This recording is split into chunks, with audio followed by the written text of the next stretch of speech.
అండి. ఇప్పుడేనండి నేను 'కిల్' మూవీని తెలుగులో చూసానండి. నాకైతే చాలా బాగా నచ్చిందండి. ఇది మొన్నటిదాకా తెలుగులో లేదండి. హిందీలోనో, ఇంగ్లీష్‌లోనో ఉండేది. కానీ ఇప్పుడు తెలుగులో డబ్బింగ్ వచ్చేసిందండి. ఈ తెలుగు సినిమా అయితే చాలా బాగా నచ్చిందండి నాక. సరే ఇప్పుడు మనము సినిమాలోకి వెళ్తే ఏముంటుందంటే మొత్తం అంతా సినిమా ఎక్కడ నడుతుందనుకుంటున్నారు? ట్రైన్‌లోనే నడుతుందండి. అవునండి. ట్రైన్‌లోనండి సినిమా మొత్తం అంతా ట్రైన్‌లోనే నడుతుంది. మీరు చూస్తే ఆశ్చర్యపోతారండి బాబు! ఆ సినిమా తీసే విధానం అయితే ఇంకా బాగుందండి. సినిమా తీసిన వ్యక్తికి అయితే మనం చాలా బాగా ధన్యవాదాలు చెప్పాలండి. బాగా గట్టిగా చెప్పాలండి బాబు మనము. ఎందుకంటే అంత బాగా తీసేసారండి. సినిమాలో పనిచేసినోళ్ళు ప్రతి ఒక్కరున ఈ సినిమాలో నటించిన హీరో, విలను, హీరోయిన్ మొత్తం అందరూ అబ్బో! జీవించేసారండి బాబు. ఎంత బాగా తీశారా! అంత బాగా నటించేసారా! మీరు చూస్తే అసలు మతి పోద్ది మీకు.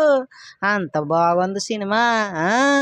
చూడండి కాకపోతే ఇప్పుడు మనం సినిమాలోకెళ్తే ఏమవుద్దంటే